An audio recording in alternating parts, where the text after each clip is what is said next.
I'm pleased and honored to welcome you to This Crime is Televised, the second event in IKAR's new cultural series. My name is Michael Ellenberg, and I'm a member of IKAR's board and on the committee that helped plan and conceive this program. Let me first thank Rose Previser, Marnina Werschafter, and Greg Levine for planning and doing everything to make this event possible. We have a remarkable panel assembled for tonight's conversation. They're here, you can see them. And we're eager to hear from them, so I'll make this brief. This is a series devoted to looking at the interplay between culture and creativity with IKAR's broader commitment to social justice. And we could think of no more urgent subject matter today than America's reassessment of the criminal justice system. That's not tonight's topic, but you'll see where we're going. And we're in a period of looking all fresh from how police treat or mistreat civilians, particularly minorities. Why are we sending so many people to prison? And why are so many acts even criminalized at all? It's all in play right now in a way it hasn't been in generations. As this is a culture series, we thought it'd be a good time then to consider what role our popular culture takes in shaping our impressions of crime and punishment. What influence it has on our understanding of what's happening in the real world, intentionally and unintentionally. Is it possible to engage with the truth of what's happening without distorting public perception? Is that an artist's responsibility anyway? And why are we so drawn to these stories in the first place? To provide clear, precise answers to these vast questions, let me introduce tonight's distinguished panel. Jenji Kohan is the acclaimed creator and showrunner of Orange is the New Black.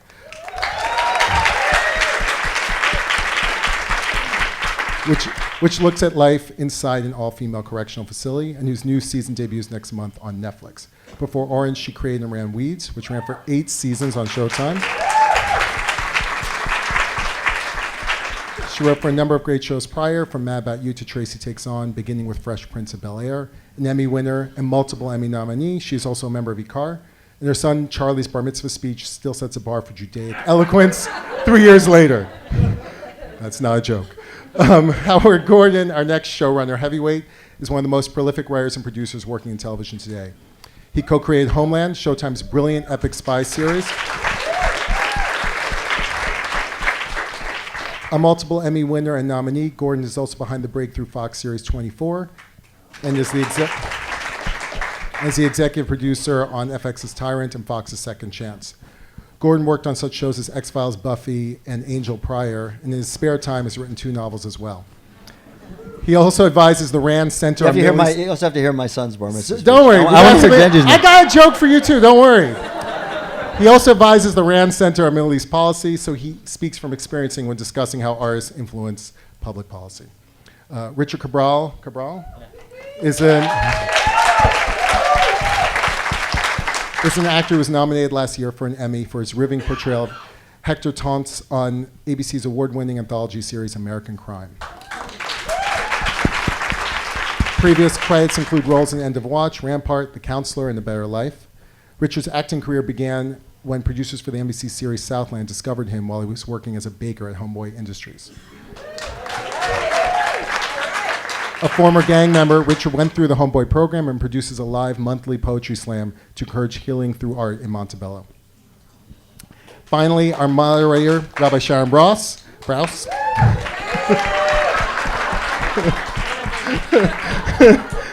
Sharon is, of course, the founder of IKAR and its senior rabbi, recognized by Newsweek as the #1 rabbi in America in 2013. She remains #1 in our hearts in 2016. She's helped lead a number of IKAR campaigns tied towards reforming our criminal justice system, including Prop 47 and Ban the Box. Here you go, Sharon. Thank you. All right. Thank you so much.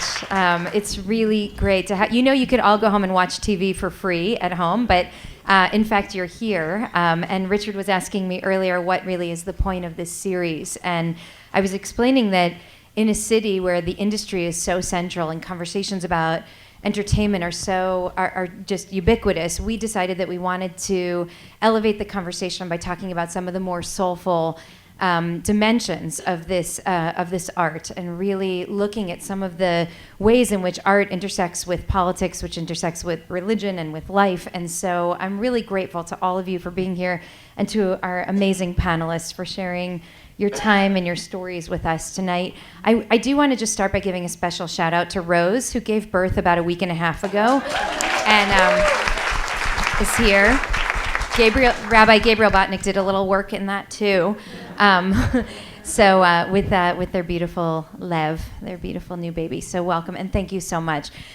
So I want to start by just asking the three of you to share a little bit of your own stories with us, if you will, because what we're interested in getting to the heart of tonight is the way in which art shapes ideas and in which the world shapes our art. So I wonder if Jenji, if you can just tell us a little bit about the origin story of Orange is the New Black and how it is that already as a very accomplished television creator, you decided to tell this particular story. What was it about this story that really touched you personally in your own life and made you decide that you wanted to share this?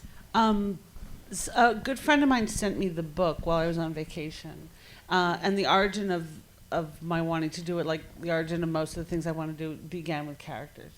And I also, in everything I do, I'm always looking for a crossroads where people who ordinarily wouldn't engage with one another are forced to.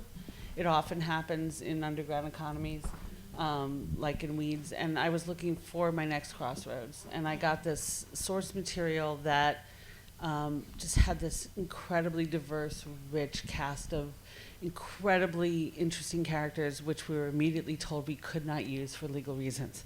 So we got the rights to the book, and then we had to make everyone up except Piper. But still, it's no secret that I feel like I need to use the soapbox I've been given, so I could sort of get my agenda in there, but it all starts with characters and people and getting to know these people and watching them interact with one another. Okay, and we'll talk a little bit more later on about the complexity of the characters that you portray and what that does to the human heart of the viewer, whether we want it to happen or not. Howard, can you tell us, you've done these... One of the things I really resented about 24 is that, and actually it's the confluence of technology and good TV. But like you need to you need commercial breaks. But now, of course, like we don't really watch commercials anymore because you need to calm your heart down enough to watch the next set. And so it's such an emotionally gripping and riveted show. And after that, Homeland, what if you can just tell us give us a little window into what's going on for you as a creator that drove you to tell these particular stories? Well, I didn't create 24. I came on right after the pilot. But what attracted me to the show and why I really took to it was because I really saw. I think being a writer is sort of trying to investigate what it means to be alive. I mean, whether it's being a father, whether it's being a husband, and whether it's your relationship to your work. And I'm not Jack Bauer, but I was at that point in my life to someone who probably self-diagnosed workaholic whose marriage was in that the work life thing was very very relevant to me, and I related to Jack in a way as a man. And then when the events of 9/11 happened, which is very, very shortly after the pilot was shot, which suddenly gave us this prism to explore things that I think all of us started asking: what does it mean to be an American? And Jack was certainly, kind of really cast from a very all-American kind of wish fulfillment, and I think the bad, it was kind of essentially preposterous premise, as realistic as it was and as gripping as it was. I mean, the contract with the audience there was really adrenaline. It was to make you breathless, to leave you kind of on this ride, and I think when Homeland came around too, I was kind of fatigued by these questions, but I still found myself asking certain questions. Jenji said, like, character really, and things, you have to start with these characters. But in this case, oddly enough, it started with questions, and the character was born from the questions, which is 10 years after 9/11, Alex Gonza, who I created the show with, it was actually based on an Israeli premise. So I also had this source material, which bears very little resemblance to its Israeli inspiration. But what it had was soldiers who were in a Syrian prison camp and were traded after 17 years of captivity. And it was kind of stunning to me that after 10 years after 9/11, we were engaged in 2 wars, and there wasn't a soldier on America on television. I mean, not one that wasn't doing something that was kind of reductive, and so it really I was able to find characters. We found characters who really asked these very essential questions that we asked ourselves. What does it mean to be? What should we be afraid of? What are we willing to do to feel secure, to be secure? So these are questions that that we're living with today. I mean, this is like I think the story of our time, and trying to navigate the real world through this fictional construction and these characters was an opportunity to work some stuff through, and if not answer questions, then ask them, because it's a really interesting world we're living in now. It's getting more interesting, like I was telling someone, it's like the Chinese curse. May you live in interesting times. We are definitely living in interesting times. And speaking of stories that just need to be told, Richard, I hope you'll feel comfortable sharing with us. I'm open with whatever. Okay, many people here have heard a little bit of your story, but if you'll tell us your journey into art and to the screen, to the play that you just closed, the role that art has played in your healing. Okay, so we'll talk about the Hollywood stuff after, and I'll let you know where it started from, right? So I wrote something because I thought I was gonna have this question, so I wrote it, and instead of just saying some words, I was like, I'm just gonna be precise about this. All right, so it goes, I will not tell you anything that you don't already know. There is nothing new under the sun. I can only give you my experience of what I have went through and others that have crossed my path. See, what separates me from the others on the panel today is not only did I live in a low-income community in Los Angeles, but I engage in negative activities. My family has been involved in gangs since the 1970s, and I too would commit myself to gangs, drugs, and violence at 13 years old. Like so many of my other friends in the community, it's not an uncommon factor, being that there are hundreds of thousands of gang members across our nation.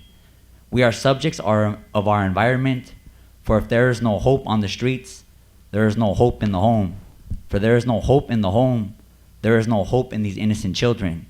A broken community makes broken individuals, and I was one of those broken individuals. My friends have been murdered, my friends have murdered, my friends have received life in prison. Commercial media does not benefit the streets that I come from. There is nothing an innocent child can relate to on the screen. There is no saving through the overall power of film these days. I work in the machine that we call the Hollywood industry, but I do not identify myself with that, my true calling as an artist. For there is no avenue where the truth is being, well, it gets kind of mushy right there.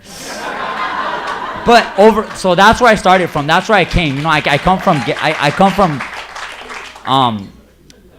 But yeah, I mean, from 13 years old to 25 years old, I was incarcerated, and then I came to a place called Homeboy Industries in Los Angeles, and that is where the creator of Southland, Christopher Sholak, he found me, and that was my first acting gig right there, and I've been on the journey, and that was the first time where I was really noticed that my voice, that I was an artist and I could really have a voice, and I could really have a career out of it.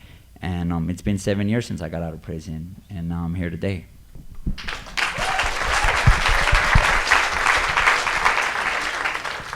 Thank you. Thank you for sharing that. I will just challenge one thing that you said, which is I would not underestimate what the power is of the image and the story that you portray on TV in the life of a child who might get the chance to come across that story. Because it might be the thing that gives somebody a sense of hope, and I know that that's a driver for you in some of your art. So. Well, definitely these days I'm really trying to be a voice for the voiceless, and like you had mentioned that I finished my one-man show. We ran it for a month, and we did amazing. We had a sold-out audience, closing weekend, and for me and telling our story, all it was me telling how an innocent child is searching for love, and ultimately through this society, if there is no love in the home, then he finds love on the streets, and it was my journey. So hopefully I'm saving others. All right, so thank you. I'm going to pull out a couple of themes and then ask if we can address these, and we have a few clips. that we'll show along the way. The first is the question of good versus evil, and Greg, if you wouldn't mind, we have a clip from Homeland, which this incredibly searing scene that that many of you will remember. It's tonight is actually Yom HaZikaron. It's in Israel, Day of Remembrance. It's the saddest day of the year, and there's really no family in that land, Israeli or Palestinian, that hasn't lost someone they love to conflict. And I'm very aware of the power of drawing the conflict into this space and our awareness tonight as well, which is not to compare either of these two stories necessarily with the Palestinian-Israeli conflict, but there are ways in which precious lives continue to be lost. On that, before you ask whatever you're about to ask, is that I was filming in Israel a Tyrant.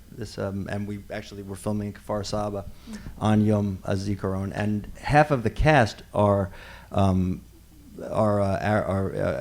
Israelis. There are some Lebanese actors, Egyptian actors, and Israeli actors. So the siren goes off, and for a moment of silence, where it is for the Israelis, the independent. It's the memorial, but it's the Nakba for the Palestinians. So to have this one siren, the tension and the sort of, I was grateful for the respect of the sort of the silence, but I looked at the faces, and it was so fraught and so powerful to have this moment, this 1 minute where the sirens went off, and have it mean different things to different people, and yet to meet in this space where they were able to sort of still.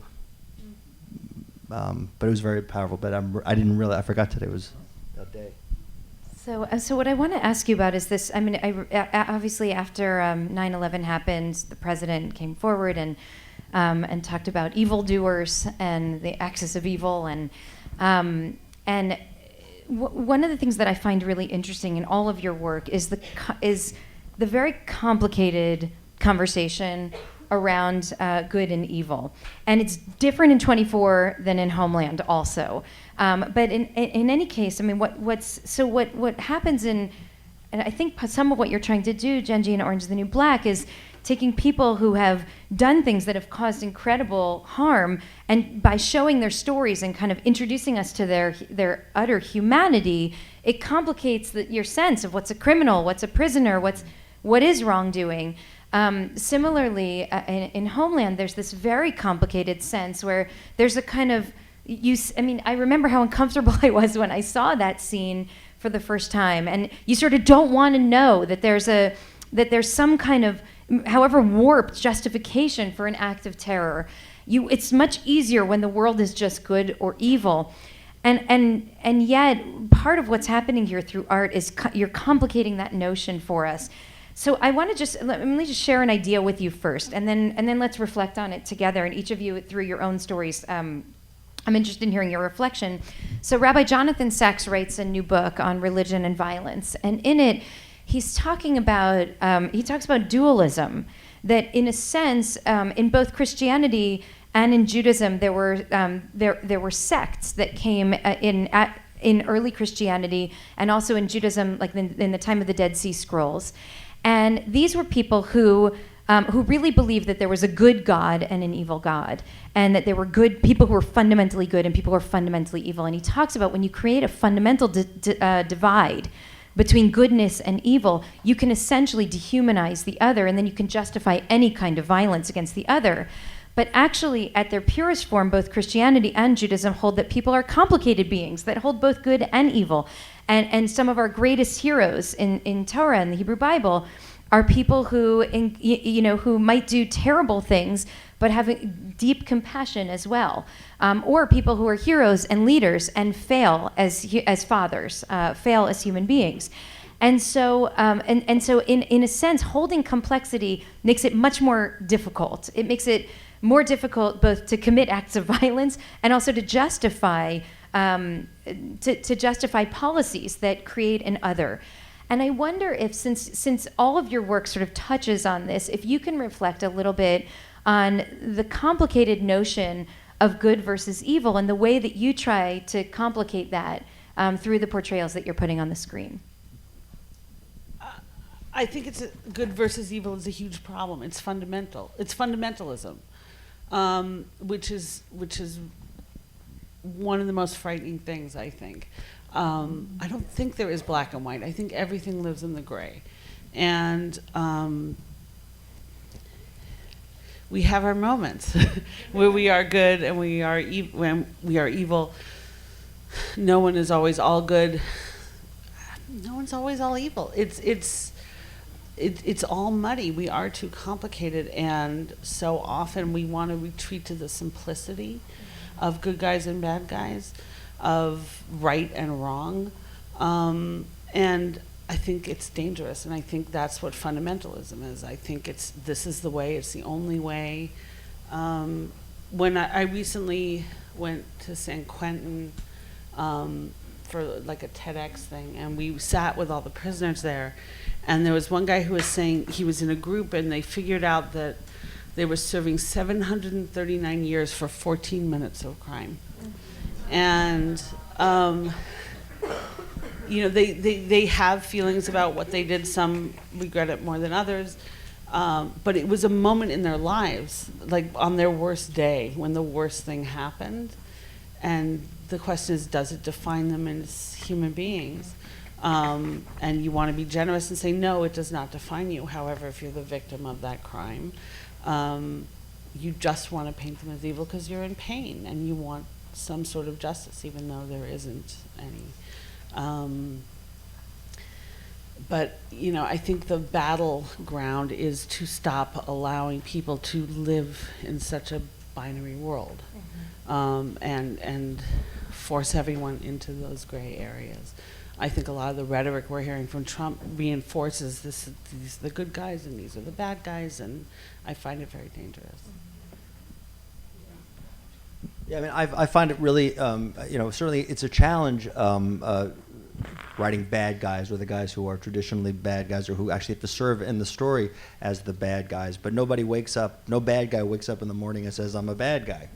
So, I mean, I think one of the great gifts and opportunities as a writer, I'm sure as an actor too, is to sort of get to animate these stories, to find the scaffolding. In the case of even Brody, I'll take. Here's a guy who kind of is in this.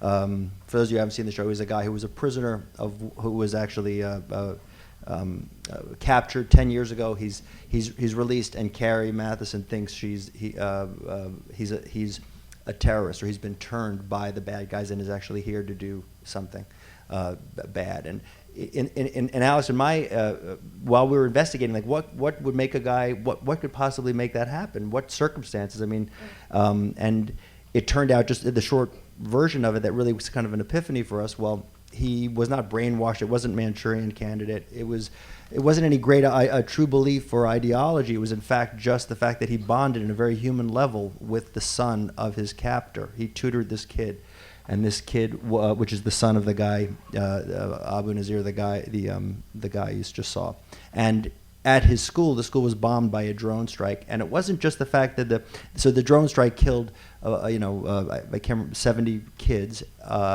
and Brody's indignation was that this was never owned, that justice was never acknowledged, that it was covered up by the vice president in that case. So the human need for justice, for some sort of equanimity or equilibrium or homeostasis is so powerful, and our grievances form when our conditions box us into places, and our stories aren't told, and we don't listen, and we don't learn to listen, and people.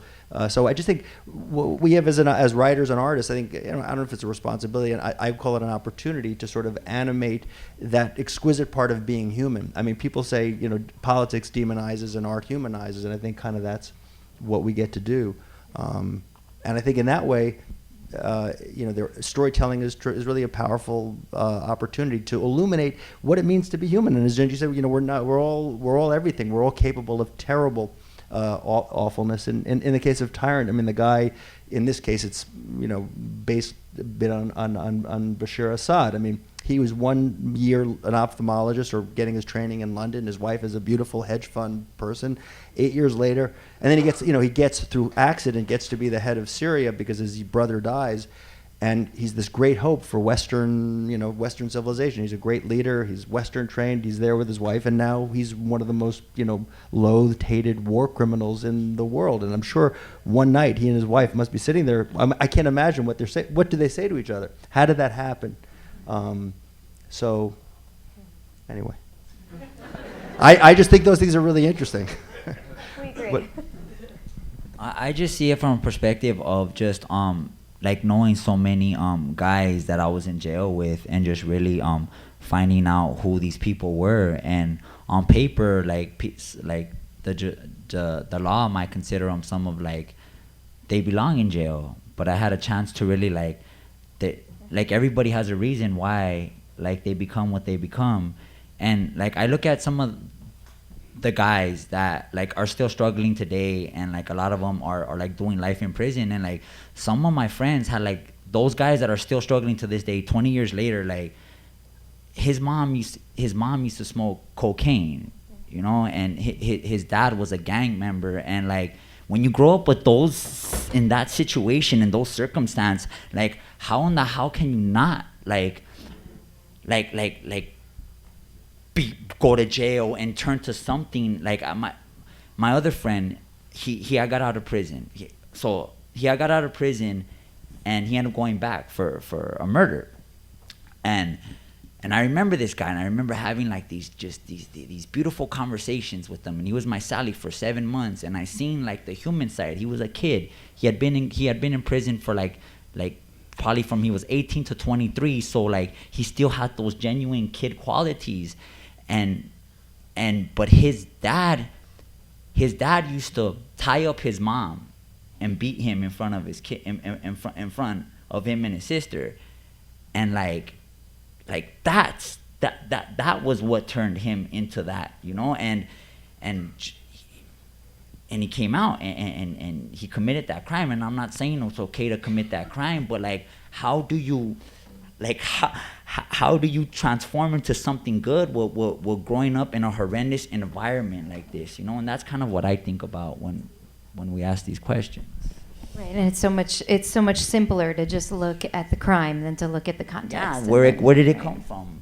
Right. I wanna share something from Orange Is the New Black, a short clip. If you can pull this up to this point as well.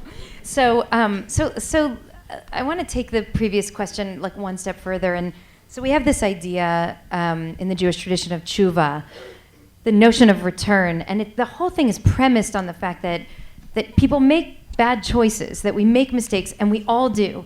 And it would be fundamentally unfair to define someone permanently by their worst moment, and it would essentially it would create only a broken society. So instead, we have to make it possible for people to heal what's been broken. Now, not everything can be healed, and there are certain criminal acts like murder where there is never going to be full teshuvah, because you can't actually put all the pieces back together again. As you said, for one person it might have been 14 minutes, but for the family of the person who lost a loved one, it's forever. And but in general, the notion of teshuvah is when people take responsibility, they can make a lot of healing happen, and then no longer be defined by their worst moment, by their greatest shame. And so Governor Brown came down to Los Angeles a couple weeks ago.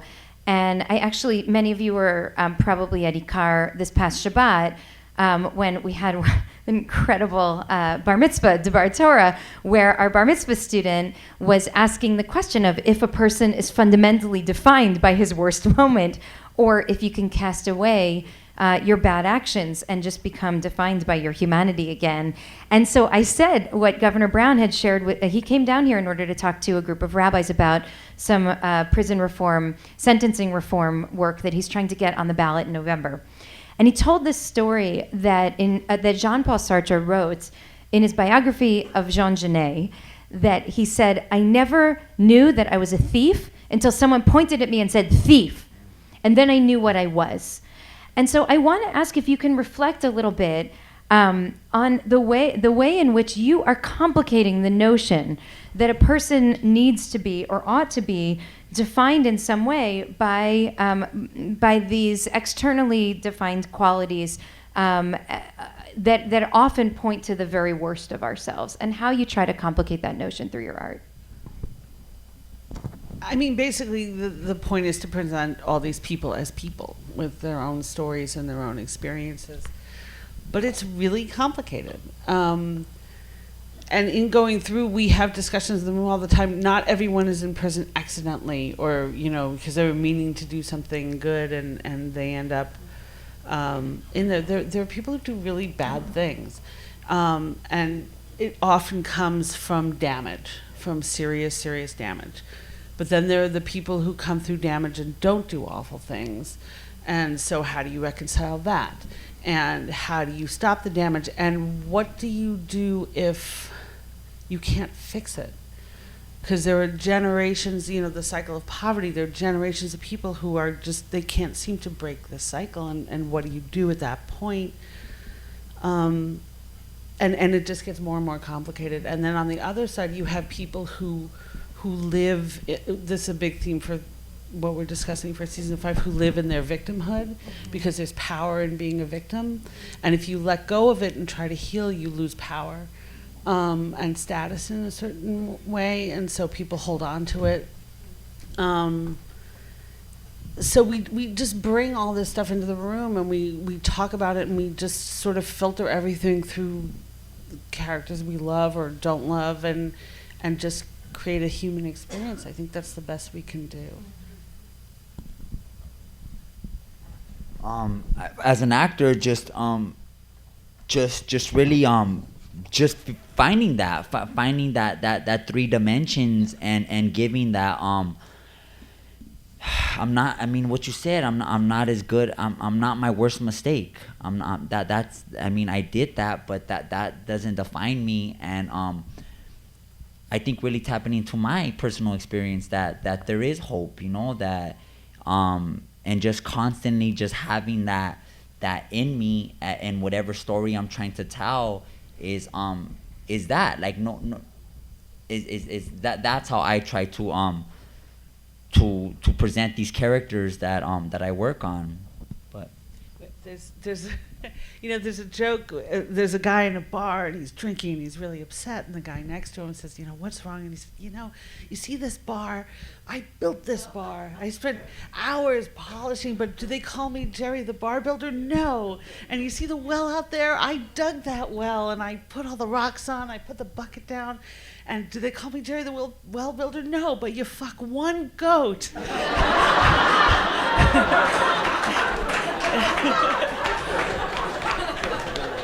That's like, It's that kind of thing. It's just I was just going to tell that exact joke.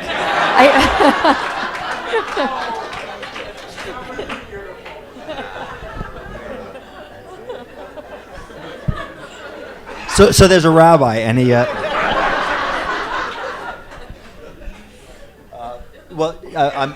I've not much to add except that this. You've said it all.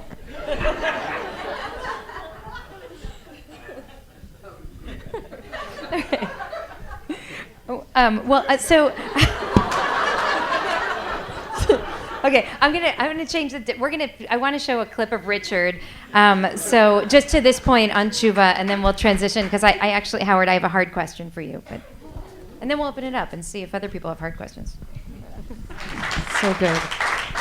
So, I mean, what's really clear to me here, and by the way, our time is limited, so we're going to take only a couple of questions. So make sure that your question is very short and very good if you're going to be asking it, because we actually have to be out at a very specific timeline. But what's really clear, and you can see it in all of these clips, is, I mean, of course, art imitates life, but then life starts to imitate art, and our perceptions are shaped by what we see on the screen. And as I once gave a sermon about Will and Grace, and how Joe Biden credited Will and Grace with actually changing Americans' perception of homosexuality, because all of a sudden there are these gay guys in my room every Thursday night, and they're not monsters. They're actually really funny and cute. So, I think in many ways what all of you have done is shaped the consciousness of this in the country, and more than any sermon ever could. Right? You put something on the screen, millions and millions of people see it, and you can break our hearts and teach us something about humanity unlike I think any other tool. And so there's obviously, that is an incredible opportunity and also a great responsibility that comes with that. And we see a lot of really irresponsible programming that puts out images that only perpetuate hatreds, that perpetuate racism and sexism. And then we see what really good TV can do to actually change the culture and shape the way we think. I remember in the first season of Orange is the New Black when there was, I got a news alert about how some piece of legislation, and I can't remember what it was actually presented before Congress that was about prison reform, and they made a direct link between Orange is the New Black and this piece of legislation, because the reality is that, like Piper, most middle-class white Americans had never seen the inside of a prison, and they simply had no idea. And using her as a vehicle to tell the story of all of these people somehow awakened people to how hard life was there, how unfair sentencing laws were, and the fact that conditions are, and that something needed to be done. So I mean, Howard, I have a question for you about 24, and I know that it's something that many people who've worked on 24 have sort of wrestled with and talked about in the past, and I wonder if you can just address it for us, at least in brief. And then I'm happy to open it up for, I guess we're going to have like 2 questions, and then we'll just get pulled out of here at the moment that they tell us we have to leave. Just the idea, knowing the power of the screen to communicate ideas and to shape perception. I wonder if there's something. There was an article in the New Yorker about how Homeland was the antidote to 24, because they called 24 like a sleek right-wing dreamscape or something, and then Homeland is much more complicated. And I wonder if, in retrospect, looking back at where the team was when they were working on it years ago, where the country was in a post 9/11 moment, if there's a way that telling the story that way, you would tell it differently now, given the fact that it made people think that, that torture is an effective way to extract information from prisoners, in the portrayals that it offered of people from, of Muslims, of people from different nationalities. If you can just reflect on that now, a decade later, and tell us what you've learned and what you might have done. I'll tell you a story, and it's really the best way to sort of reflect on that is to tell you what happened.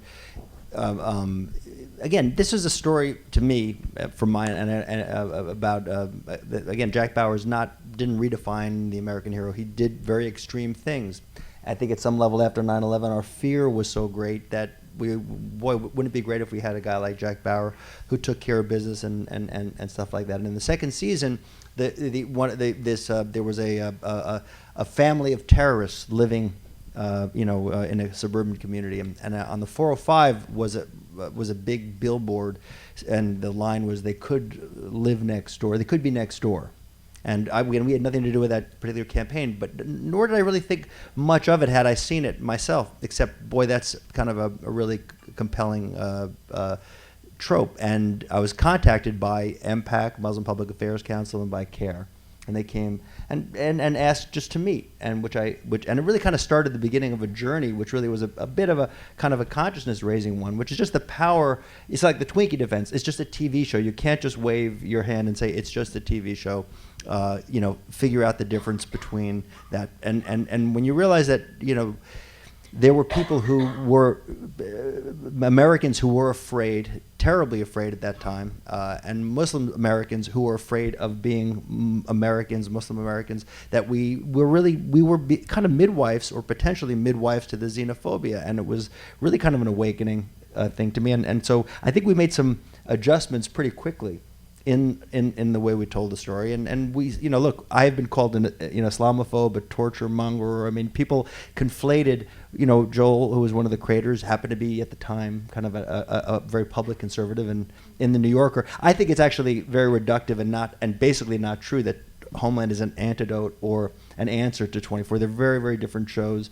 But what it did make me realize is that what we do is out there in the world, and it's affecting legislation positively, and it's at its worst kind of being read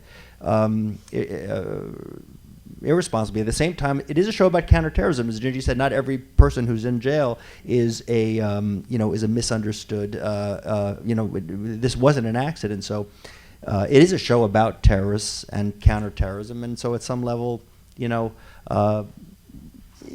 was a challenge. It was a conundrum. But I really found myself having to really sort of question every character, every story, and every conversation, and it certainly informed, I think, the birth of Homeland in that sense, which is just that we are living in a very, very complex world, and yeah. Great. Okay, so given that our time is short, I would love to see, and it's hard to do that when there's a light right in your eyes. So, forgive me, it's a little bit challenging. How do we do this? Suggestion. I got nothing. Yes? Hi, thank you so much for doing this.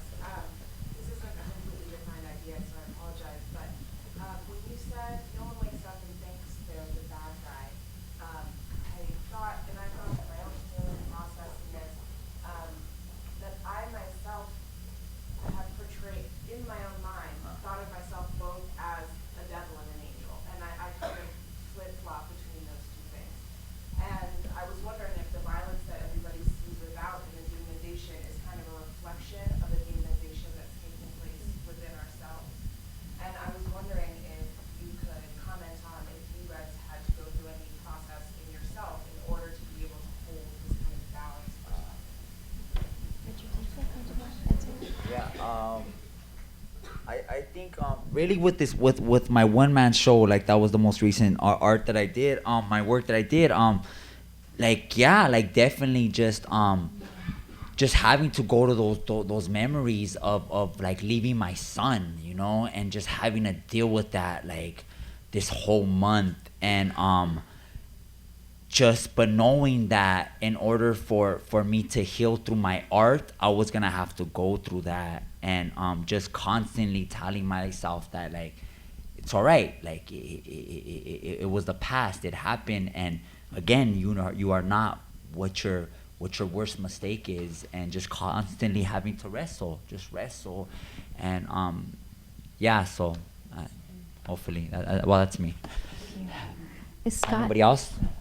Well, I would say one thing that maybe relevant to the audience is that I'm a Jew. I'm a practicing observant. Not very observant, but certainly I identify as a Jew, as a cultural Jew, and I think writing about Muslims is I have a bias or a potential bias from the community that I identify with. It's in some cases an existential one, so I have to really I think wrestle with my own really primitive limbic biases when I actually try to write this stuff and think about it. So that's absolutely an exercise I have to go through. Is Scott here? Because I know that Scott had a question. Yeah. I would love to hear from you how television can play a more positive role when it comes to crime and violence.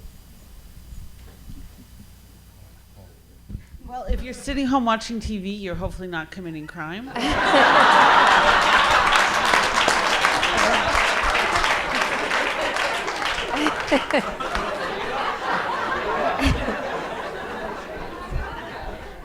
But just to put a fine, do you want to put your own fine point on it, or should I? A friend of mine years ago was talking about how in film and in TV, the gun is the weapon of the hero, and this whole everybody has a gun. There's a gun in every billboard, and yet it's the same.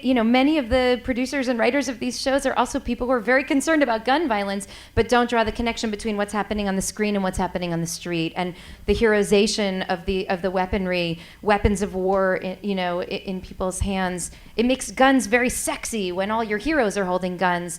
So is there a role that TV could play in shaping this conversation? I mean, I think there is, but I think you have to be careful because no one they turn on the TV to be entertained. And if it starts feeling like you have to take your medicine, you're going to lose your audience. It's just no one wants to turn on the TV and be lectured to and told, nah. And so you've got to walk that line. And look, I have a political agenda with my stuff. Other people don't. And, you know, it goes from show to show. I don't think you can take on all the problems of the world. You can do what you can do. And hope other people are mindful, and if they're not, you know, you vote with your clicker, I guess. Yeah, I think yes. I mean, I think for guns to be treated wantonly, for not to sort of treat to sort of make it reductive and to make it sexy in that way, I think is potentially reckless. But as Jenji said too, you can't propagandize. I think people smell propaganda. I mean, once you start saying I'm making a point, I think you've lost your audience, and people understand the counterfeitness of it. And there's something primal about. I don't know. Guns are sexy, which is really sexy kind of the problem. They're fun, and there can be, they can. If only they didn't kill people. If only they they did such fun toys. Yeah. I mean, target practice and skeet shooting and certain things are, there are certain things that are appropriate with guns. And even when you try to get rid of it, my husband grew up, not being allowed to play with guns, and his mom came out in the yard one day, and he had put a branch together, and she said, "What are you doing?" He said, "I'm shooting peace rays." There's something very, but there's something bang bang. There's something exciting about it. Okay, we will take one more question. Rose, do you want the honor?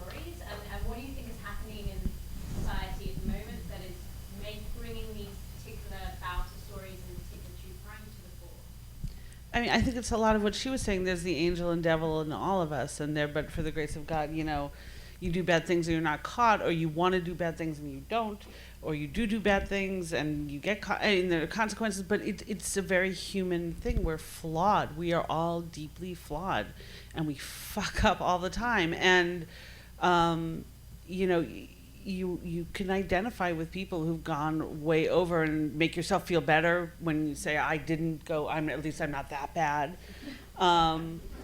Or you feel like, ooh, that person's a wimp. I could be much more evil, or whatever it is. I mean, it's very fundamental. I think we all have that angel and devil on our shoulders. It's also very dramatic. I mean, I think crime is just a very dramatic thing. It's sort of humanity in extremis. I mean, which is where